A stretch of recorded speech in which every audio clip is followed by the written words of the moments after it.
Balik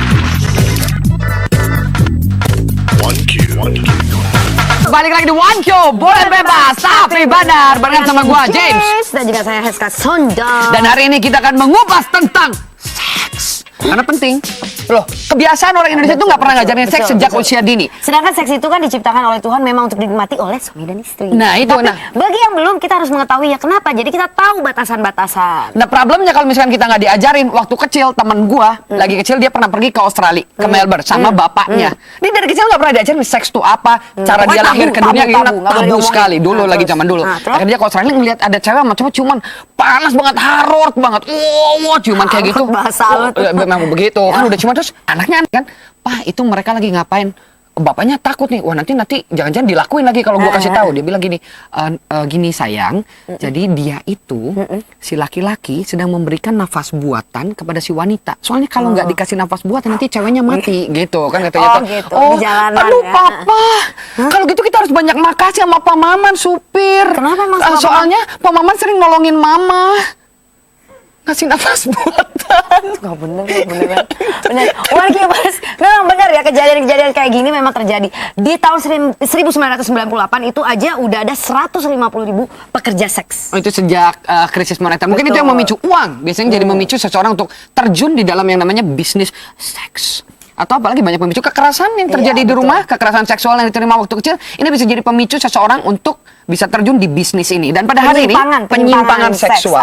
Hari ini kita bakal kedatangan satu orang tamu, Aditya, seorang laki-laki ini sejak umur 14 tahun dia melakukan penyimpangan seksual. Sejak umur 14 tahun berarti kelas 2 SMP. Iya betul. Tapi sebelumnya kita akan menyaksikan sendiri beberapa komentar mengenai penyimpangan seksual ini. Selamat menyaksikan. Jangan kemana-mana ya.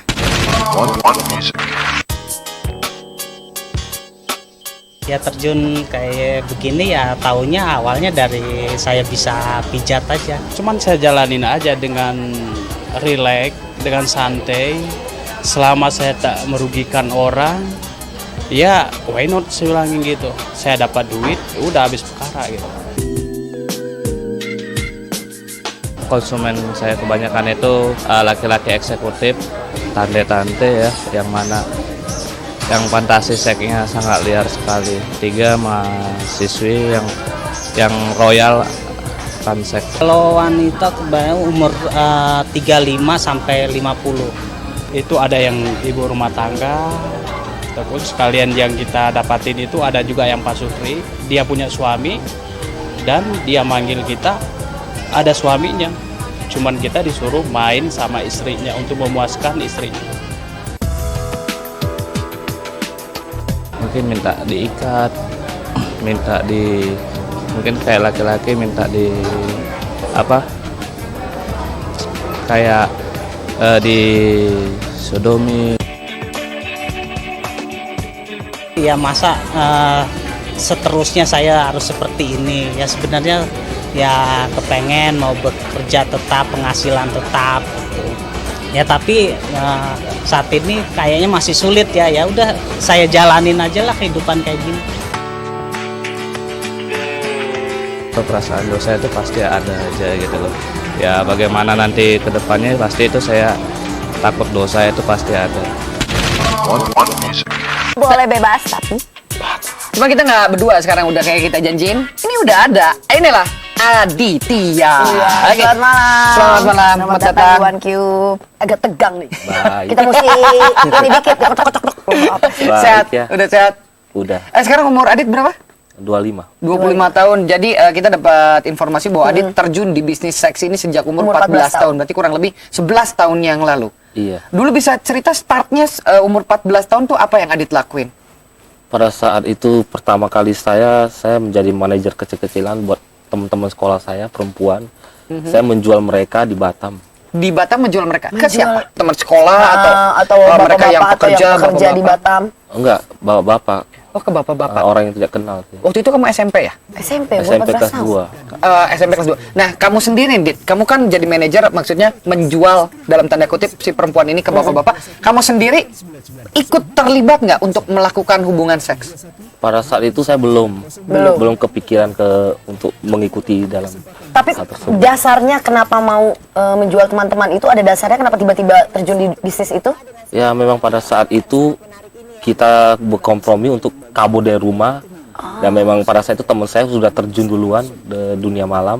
Nah, jadi saya juga diajak, ya mau nggak mau saya jadi manajer mereka. Oh, jadi kamu diajak sama teman kamu yang usianya lebih tua dari kamu? Tidak sama. Sama itu masih Dan anak-anak semua, umur masih 14 anak-anak, tahun umur semua 14 tahun. Kalau bisa dilihatin dengan umur 14 tahun itu, bagaimana reaksi orang tua ya? Waktu itu orang tua Ya pada saat itu saya memang dengan orang tua punya konflik ya.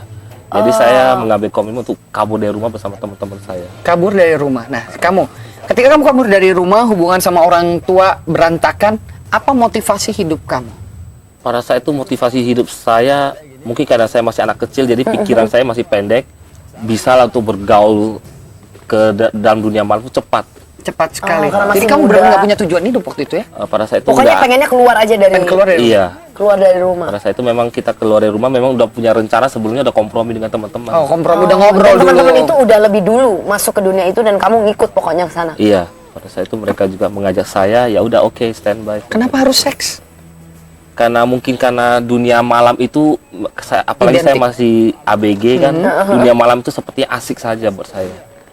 Asik sekali. Itu kan saat itu kamu manajer, kamu menjual. Kapan, sejak umur berapa tiba-tiba akhirnya terjun mengikuti dengan yang namanya hubungan seks. Hah. Kamu sendiri berhubungannya kapan? Pada saat itu saya umur 16 tahun, saya di Jakarta itu. Oh, jadi di Jadi Jakarta. 2 tahun dulu kamu di ini. Batam, kamu bekerja sebagai manajer di Batam selama 2 tahun, setelah itu umur 16 tahun baru ke Jakarta. Iya. Dan di situ baru kamu pertama kali berhubungan seks. Ya, pertama kali saya berhubungan pada saat saya kerja di rumah tersebut. Tahu umur berapa rumah itu? di Jakarta? Iya. Umur 16 itu tadi. Iya. Umur Umur 16 16 tahun. tahun. Oke, One Cubers jangan kemana-mana. Karena kita masih bakal cerita sama Aditya. Kayaknya lebih menarik lagi Tambah ya. menarik lagi, jadi tetap di One Cube. Oke, One Cubers, kembali lagi dengan saya dan juga James dan juga Aditya. Kita tadi udah bicara banyak pertamanya, tapi sekarang kita pengen tahu lagi karena lebih seru lagi nih Lebih seru kelihatannya. lagi Aditya. Nggak capek, nggak apa-apa kan kita nanya gini Oh, Aditya. ini Nggak kayaknya apa-apa. jadi nggak enak nih. Kita bukannya kayak investigasi atau gimana ya? Iya. Enggak ya, nggak apa-apa ya. Kita mau bagi sama teman-teman One Cuber semua di rumah supaya misalkan One Cuber juga yang punya pengalaman seperti Aditya nggak mau untuk sharing sama kita. Masih tetap kita tungguin teleponnya Betul. 24 jam setiap harinya. Karena ini bukan kebetulan kalau One Cubers tiba-tiba ada di TV lagi duduk dan nonton acara ini. Iya. Betul. Oke. Nah, Aditya, kan Aditya pindah dari Batam ke Jakarta. Nah, di Jakarta itu apa yang Aditya lakuin? Pada saat saya pindah ke Jakarta, sebelumnya saya udah telepon ke teman saya, Udah ada teman. dan teman saya bilang ya udah kamu ke Jakarta aja, di sini ada kerjaan kok. Nah pada saat itu saya langsung datang ke Jakarta. Jadi dari Pokoknya teman dia kamu. bilang nggak tanya kerjaan apa. Pokoknya pada- kamu ada kerjaan kesini aja. Saya nggak nanya. Itu nggak teman nanya. kamu lama Teman satu sekolah juga. yang dulu di Batam, tapi Enggak, dia udah. di Sumatera Medan. Kamu akhirnya flight ke Jakarta dan di sana apa yang kamu lakukan? Pada saat saya ke Jakarta, teman saya jemput saya dan bawa saya ke rumah tersebut. Nah, Rumah tersebut tuh rumah. saya tidak tahu tuh Rumah rumah. apa? Oh, Belum oke. tahu. Lu nggak tahu, tapi jalan aja. Main jalan aja terus masuk ke rumah itu, terus mandi, saya dikenalin dengan beberapa orang di dalam rumah itu. Tadinya saya kira itu kosan. Nah, terakhir setelah saya udah persiapan, teman saya bilang, nah kan nanti kamu kerja di sini katanya gitu. Ya emang kerjaan apa sih, saya tanyakan. Pokoknya kamu tenang aja nanti kerja. Nah, pada malamnya saya dikenalin dengan yang punya rumah. Oh, oke. Nah, pada saat saya dikenalin dengan yang punya rumah, ngobrol-ngobrol terus langsung dia bilang, nah ini pekerjaannya, ayo saya ajarin dulu kata gitu. Diajarin dulu. Diajarin. Cewek cowok itu yang punya rumah? Cowok. Cowok, jadi cowok. Oke. Nah, pada saat itu saya diajarin cara mases, Masa pijit. Nah, dia bilang, nah kerjaan kamu tuh di sini mijit. Terus setelah mijit, saya merasa heran, dia buka celana, buka bajunya, Ya. terus saya juga disuruh. Oh, jadi kamu yang tidur dan dipijit tuh kamu? Waktu nyontoin? Tidak. Dia yang Bosnya. Kamu Oke. disuruh Oh, kamu disuruh Iya. mijat. Oke. Dia buka baju. Setelah itu dia suruh saya juga buka baju. Saya kaget, kenapa? Saya bilang gitu, pokoknya kamu lagi diajarin. Nah, pas diajarin saya pertama sih agak canggung, bingung, nervous lah kalau dibilang nervous itu kan. Terus setelah selesai dia bilang, nah ini pekerjaan kamu di sini, pokoknya mulai besok kamu diam aja, Yang harus kamu. diam aja tunggu panggilan katanya. Apa yang terjadi waktu kamu udah buka baju, bos kamu buka baju, kamu nggak ngelakuin apa-apa? Melakukan, Melakukan. Hubungan badan, iya, melakukan hubungan badan antara laki-laki. dengan laki-laki. Dan kamu setelah ngelakuin itu, kamu nikmatin itu atau kamu kok Tidak, saya mulai- merasa kaget saja. kamu kaget? Saya merasa kaget, canggung, itu Aha. aja. Dan kamu enjoy dengan pekerjaan kamu setelah itu? Tadinya sih belum ya, tapi setelah beberapa bulan, kemudian saya merasa enjoy karena itu menghasilkan duit yang begitu banyak. Oke. Nah, sebagai perantauan datang ke situ, ada nggak seseorang atau siapa gitu kan namanya juga orang perantauannya yang dekat dan menjadi teman baiknya daripada Aditya? Karena kan kita biasanya datang ke tempat sesuatu yang baru kita perlu teman. Pada saat itu ada, pada saat itu saya kos di bilangan Mangga Besar. Pada saat saya kos di situ ada seorang pembantu begitu perhatian dengan saya, tapi umurnya udah seperti orang tua saya. Dia begitu perhatian, tapi lama-lama saya lihat kok mengapa ibu ini perhatian sekali dengan saya. Seorang wanita ya. Terus saya pernah ceritakan tentang masa lalu saya. Terus pada saat itu dia tuh selalu saya pulang kerja, dia menunggu saya di tempat itu, menyediakan makanan pagi. Sebelum berangkat kerja saya dibangunkan. Jadi udah kayak ibu angkat sendiri jadi Udah kayak ibu angkat ini. Oke. Iya. Dan One Cubers kita punya dokumentasi pernyataan atau mungkin cerita Cuplikan ya dari ibu angkat Aditya yang merawat Aditya selama Aditya menjadi pekerja di panti pijat. Silakan menyaksikan. Nama saya Ibu Neneng. Saya pertama ketemu Aditya di kos. Saya sebagai pembantu di kos. Dia kerja di panti pijit itu panti pijit plus gitu. Kerjanya ya wanita, laki-laki juga dia layani gitu. Sering pergi begitu terus, ngobat terus. Nanti pulang ke rumah bawa cowok, tidur sama cowok. Kadang 2-3 orang. Iya kalau ibu tanya gitu, emang kamu kenapa sih bisa kerja begini? Kok kamu suka laki-laki? Dia bilang demi uang, Bu. Ini aku begini tuh demi uang. Ibu kasihan sama dia gitu, deh kayak anak sendiri. Dia di sini nggak ada keluarga ya. Jadi ibu gimana sih cukup perih gitu, prihatin ngeliat dia, kasihan. One Cubers, kita baru saja menyaksikan cuplikan cerita dari orang tua angkat Aditya yang menyatakan bahwa Aditya memang pernah bekerja di panti pijat. Apa yang membedakan mereka berdua antara orang tua angkat dan orang tua biologis kamu dari sisi perlakuannya? Kalau orang tua kandung saya itu selalu sibuk kerja pagi sore paling malam pulang saja. Jadi saya merasa itu nggak ada perhatian. Nah pada saat saya menemukan seorang sosok ibu angkat ini, saya merasa dia tuh begitu perhatian dengan saya. Nah di situ saya baru merasakan bahwa seorang ibu itu menyayangi anak itu begitu caranya. Memang selain itu orang tua selain sibuk, perlakuan apa yang membuat agak Ada sifat kepahitan mungkin di dalam bikin diri, kamu pahit, sebel jadi sama kesel mereka? gitu sama orang tua? Ya suka ini kali ya, suka mukul. Mukul, itu Iya. kalau misalnya Aditya lagi ngelakuin kesalahan? Biarpun salah nggak salah tetap aja mukul. Dipukul. Jadi kalau misalnya mereka cekcok, biasanya kena dampaknya imbasnya kamu di rumah tangga itu. Pernah sekali. Pernah sekali Pernah seperti sekali. Saya merasa bahwa saya melihat teman-teman saya tuh mereka tinggal dengan orang tua tapi punya kebebasan. Kenapa saya nggak ada? Oke. One Cubers, kita juga dengar bahwa Aditya dipenjara selama 10 bulan. Nah Aditya, apa yang terjadi sampai kamu kok bisa dipenjara? Ya pada saat itu saya bekerja sebagai sebagai seorang PSK tuh, tapi pada saat itu saya sudah tidak bekerja di dalam rumah, freelance saya. Oh gitu. Oh, jadi PSK maksudnya kamu jadi pemuas untuk orang lain gitu? Kerja seks komersil gitu. Laki-laki yang atau perempuan? semua kalangan. Semua jenis kalangan, kelamin, semua semua jenis jenis kalangan, selama itu menghasilkan uang Iya. buat kamu. Yang penting uang pada saat itu. Nah, terus sampai akhirnya Masuk menyeret penjara ke karena apa? Karena saya udah tiga tahun terjun dalam hal begitu. Iya. Nah merasa kayak sudah tergeser. Nah teman-teman saya pernah bilang, daripada kamu kerja kayak gitu, kamu sambilan kriminal kayak apa kayak gitu. Oh, nambah-nambah Pelanggan katanya. gitu. Oh ini maksudnya kriminal apa yang kamu apa yang lakukan? dilakukan? Seperti saya suka merampok klien atau menodong klien. Caranya? Ya kalau selagi dalam mobil saya bisa banting setir. Gitu. Apapun kamu lakukan untuk dapetin uang Untuk sebanyak mungkin. Iya. Dan masuk 10 bulan di dalam penjara itu apa yang terjadi gitu? Orang sampai 10 bulan gitu di dalam penjara. Pada saat saya di penjara itu, saya tidak seperti teman-teman lainnya di dalam sel. Saat itu saya di luar sel, lapangan, pagi, siang, sore tetap di lapangan. Nah, pada waktu malam saya jalan, saya pas lewat gereja, saya melihat ada foto Tuhan Yesus begitu besar. Nah, saya melihat terus tiba-tiba saya mengeluarkan air mata. Nah, pas saya nangis, setelah itu saya pulang ke lapangan saya bilang, besok coba saya mau masuk ke gereja lah, saya bilang gitu. Dengan melihat seperti itu. One Cubers, jangan kemana-mana. Tetap di One Cube, boleh bebas, tapi benar.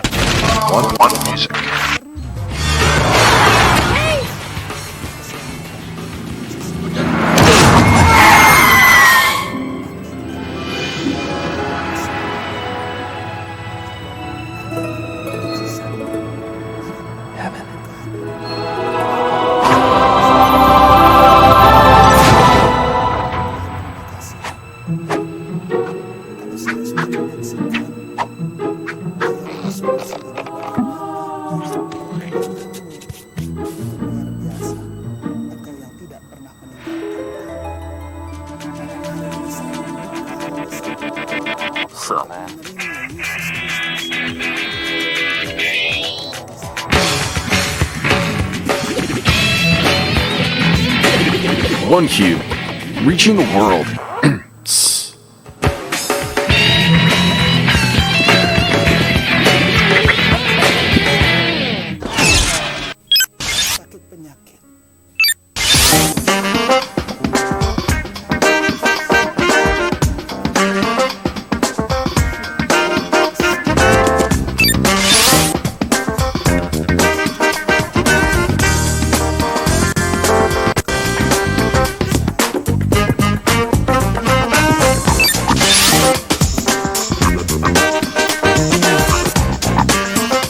Untuk hidup yang lebih bermakna dan berkualitas, log on saja di www.jawaban.com. Menginspirasi dan mengubah hidup Anda. Ya, One Cubers, tadi kita udah bicara dan kita mendengar langsung mengenai kesaksian daripada Aditya, dan sampai pada akhirnya dia 10 bulan di dalam penjara dan dia melihat foto Tuhan Yesus di chapel yang dia lewati. Nah, dia menangis katanya, dan kita akan mengetahui lebih lanjut setelah nangis apa aja tuh. Masa cuma Nangis, itu aja? selesai atau lu berubah setelah itu? Setelah masuk penjara. Pada saat itu saya setelah melihat foto Tuhan Yesus, nah besok saya keinginan untuk ke gereja dan mengetahui siapa itu sebenarnya Tuhan Yesus. Oh, lu nggak tahu sama sekali itu siapa? Belum. Oke. Nah, pada saat saya masuk ke gereja, tadinya saya tuh seperti orang bingung. Orang berdiri, orang duduk, saya duduk. Terus tepuk tangan. Maksudnya ini apa gitu di dalam gereja itu? Tapi saya seperti ada yang menarik saya. Terus tiap hari ke gereja terus. Nah, selama seminggu. Selama seminggu, pada saat itu ada hamba Tuhan beberapa orang. Nah, pada saat itu saya baru datang ke gereja, saya mau ke toilet. Saya ditegur seorang hamba Tuhan perempuan. Kamu sepertinya ada pergumulan, katanya gitu. Mau nggak kamu konseling sama saya? Ya udah, saya bilang boleh deh Bu, saya bilang gitu kan. Nah, pada saat saya konseling dengan dia, saya meluapkan semuanya. Nah, baru dari situ saya baru tahu bahwa dia bilang kamu mempunyai akar pahit. Tadi saya ngerti apa sih akar pahit. Akar di pohon ada di dalam diri. Nah, terus setelah itu saya didoain, saya mulai di situ ingin meninggalkan perbuatan saya yang lama. Oke. Dan akhirnya 10 bulan keluar kan dari penjara. Berhasil nggak itu untuk membuat Aditya jadi pada di saat jalan yang benar? kaki saya keluar dari penjara, Ya. malamnya saya diajak teman, ayo dugem, katanya, dugem lagi. Jadi saya melupakan semua itu kembali. Baru dugem aja. Saya melupakan, baru kaki melangkah dari keluar penjara, Langsung malam diajak oleh teman saya. Nah, setelah itu, setelah lu Jatuh dugem lagi lagi. dan lupa semuanya yang apa yang terjadi di gereja, terus kamu ngapain? Ya, di situ pada saat saya mulai ngedugem lagi, nah setelah kira-kira hampir 3 bulan, saya ketangkap lagi. Masuk Ngapain? penjara lagi. Ngapain lagi sekarang? Narkoba lagi. Berapa lama itu? Dan itu umur berapa ya? Pada saat itu saya udah umur 23 kalau nggak salah. 23. Yang pertama dulu masuk penjara umur 22. 22. Beda setahun aja langsung. Mulai rutin ya ke penjara kayak ke dokter ya ini ya. Ini serius ya. Iya, nggak tahu. Lu masuk ke penjara untuk kedua kalinya. Setelah itu masih tetap belum ada yang berubah dari Pada kehidupan. saat saya kedua kali masuk penjara, saya udah mulai sepertinya mulai ada yang menjamah saya, dan saya ingin benar-benar sungguh meninggalkan perbuatan yang lama lagi. Sampai setelah saya mau bebas sebulan sebelumnya saya berdoa terus kepada Tuhan. Oh itu berdoa tanpa bimbingan siapa-siapa, tapi Nggak udah ada. mulai Saya udah bisa berdoa? Saya Jadi- berdoa gitu aja, Tuhan, seandainya saya keluar dari sini, saya ingin betul-betul melayani Engkau Tuhan. Tolong Tuhan berikan jalan yang terbaik buat saya. Saya cuma kata-kata Ngomongnya itu itu doang, aja, kata-kata itu selalu doang. tiap- Cuman gini, apa sih yang jadi pemicu utama lu untuk lu belajar tentang Yesus? Ya, waktu pertama itu saya mulai udah merasa bosan, jenuh, apalagi saya kayak seperti nggak punya agama. Nah, pada saat saya melihat Tuhan Yesus itu, saya melihat beberapa contoh teman-teman saya itu, mereka datang kepada Tuhan terus ada perubahan dalam hidup mereka. Ya. Dan saya ingin mencoba seperti itu. Sekarang ini kamu sudah bertobat, sudah berubah dengan kehidupan yang lalu itu? Selama sudah 1,5 tahun saya sudah mulai meninggalkan perbuatan lama saya. Heeh. Sebab saya tahu bahwa Tuhan Yesus itu menawarkan kita hidup yang kekal, anugerah. Ya, amin. Itu sekarang kan udah positif ya. Berarti ada satu tujuan di mana setelah hidup baru ini yang mau dicapai oleh Aditya setelah meninggalkan segala sesuatu yang sudah terjadi di belakang. Ya, saya ingin memulai hidup baru kembali, lahir baru, mengikuti Tuhan Yesus terus, bila perlu sampai tua. Amin. Oke, One Cuber semua orang bisa dilepaskan dari dosa seksual, dari keterikatan akan narkoba, karena sesungguhnya Allah menciptakan setiap manusia untuk terbebas dari dosa. Jangan kemana-mana, tetap di One Cube, boleh bebas tapi benar. Setelah dia pulang dari penjara, dia insaf betul-betul, nggak pernah pergi kemana-mana, terus nggak pernah juga ibu lihat bawa laki-laki atau wanita juga nggak pernah lagi gitu.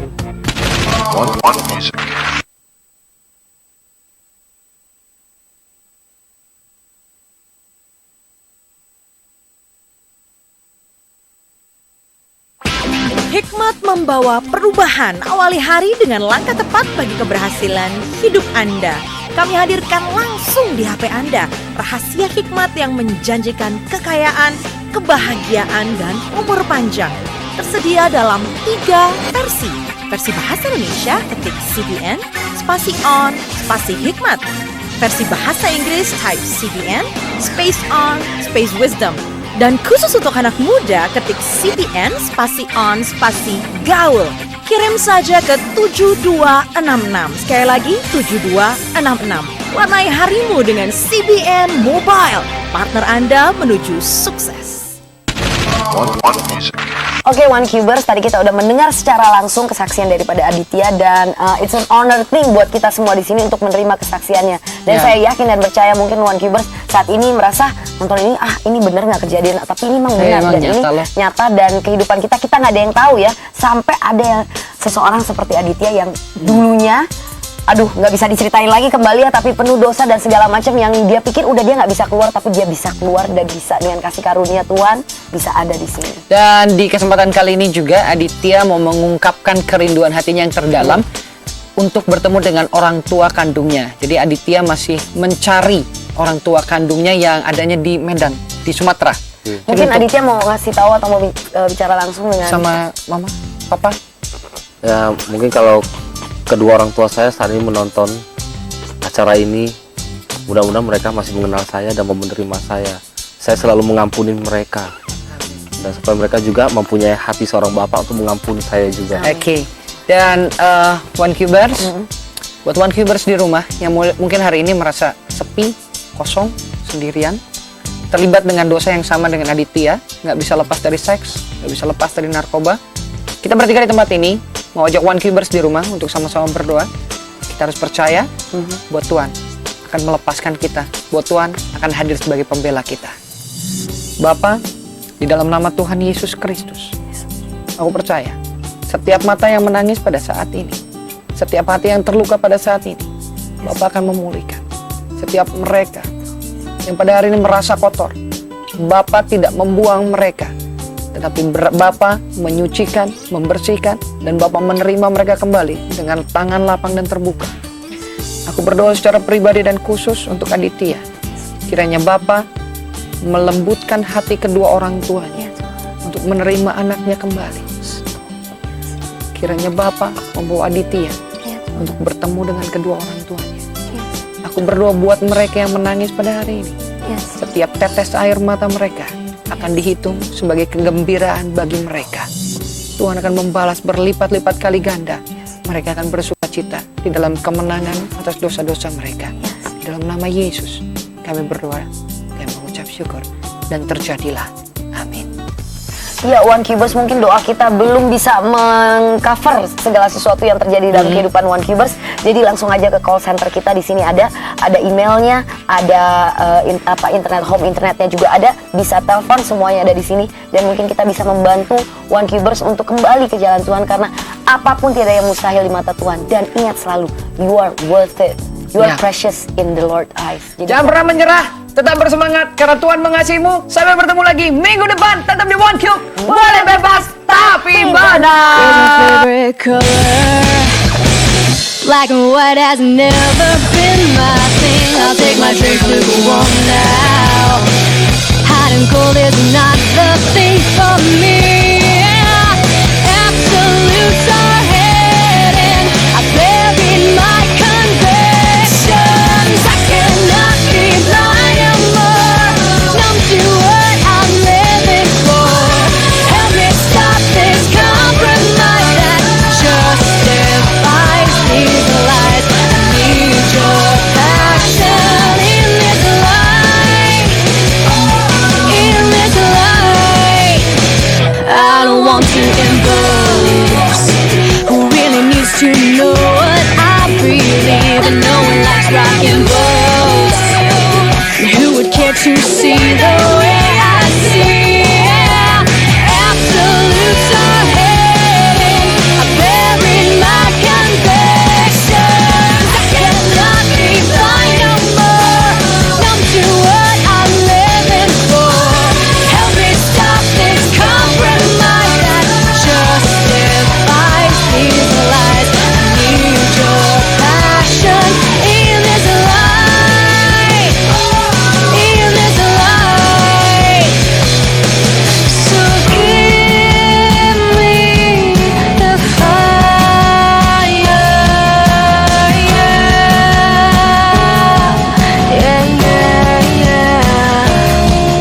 God, give me your fire and raise this light higher. I cannot be blind no more, numb to what I'm living for. Help me stop this compromise that justifies these lies. I cannot be blind no more, numb to what I'm living for. Help me stop this compromise that justifies these lies. I need your passion in this life, in this life. Gray's my favorite color.